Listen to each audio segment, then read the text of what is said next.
what I decided to do was to take a selection of pictures that I usually put up on Facebook and also tweets that I usually send out when I'm drunk and put them together. The first one that I'm going to show you, wow, that's really slow. The first one I'm going to show you, this is a picture of what I imagine Elvis would look like today at like a riot in Genoa or something like that. And this quote here is when I got kicked out of the Morrissey after show party when I snuck in without a pass, and when I went over to say hello to him and I got kicked out by two goons. This is a piece that I did around the blasphemy laws, and since the blasphemy laws have come in January this year, a lot of my work retrospectively has become very blasphemous. So it's worth a lot of money, I think. These are some pieces that I do in Temple Bar. There's a door in Temple Bar, and I try to do street art that really talks to people, particularly on this sort of knife crime side to it, and the sinking banks. Yeah, that's when I climbed up in the Dáil in June last year to protest against the government's sort of partnership bill, which is an unequal and discriminatory piece of law. I actually texted that to a friend. I didn't really tweet it.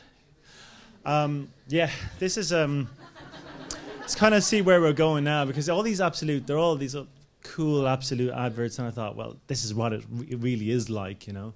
And that's a tweet from about 4 in the morning when I thought it'd be a great name for alcohol. I planted 100 fake landmines around Dublin about 2 years ago, and it was really good, and I didn't get in trouble really for it, but it just got blogged all over the world in different languages, so it was great. This is a poster I do for an event that we do up in a social space up in Mountjoy Square, and it's really about taking this whole scene back and celebrating our own spaces.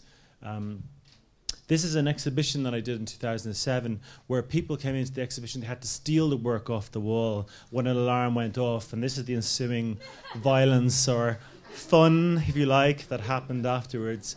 I didn't say that, by the way, that was Picasso. This is a piece of work by Adam Crane that was one of the 200 pieces of work that we put out on the 25th of January in 2009, which is part of the Free Art Friday, where 200 pieces of work were put around Dublin for anyone to take away. This is a piece of work that I did with street artist Mazer. You know, the recession had kicked in, and I thought, well, this is the end now. Try to cheer people up with this new piece called Famine and Burn. These are the figures from the IFSC. This is a piece from a zine that I run called Butcher Queers, and I just thought, wouldn't it be really funny, like the most inappropriate time to tell somebody you love and I really love that piece. You know, if somebody, beauty is a funny thing, because if you had just something small wrong with them, would it make a difference? I think, well, we're back to alcohol again. Maybe alcohol might change these things, but I think she looks beautiful that way. That's when I entered Alternative Miss Cork, and I came third, but my wig did fall off during the main opening act. When I started headbanging, nobody told me that it was straps in the back of the wig that you had to fasten in. So I lost the wig, but I came third.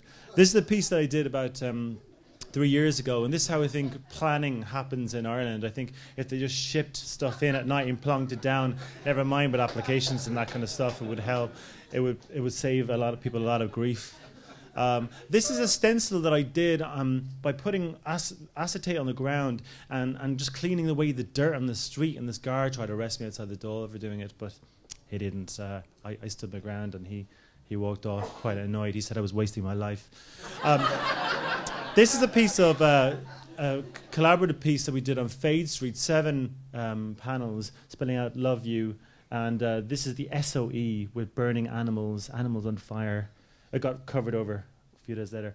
I dumped about £50,000 worth of fake Bertie bills into Molly Malone's statue on Fool's Day. Very few people took them. I think they were very suspicious about taking money. This is a show that I call Antics Rogue Show, and the idea is that you take the crap landlord off your walls and you bring it down to the show. We have loads of street artists who will pimp your work and make it really pretty again, and I love this piece. This is my last slide. It's kind of self-evident, you know. If you don't want to live in a circus anymore, let's get rid of the clowns. Thank you very much.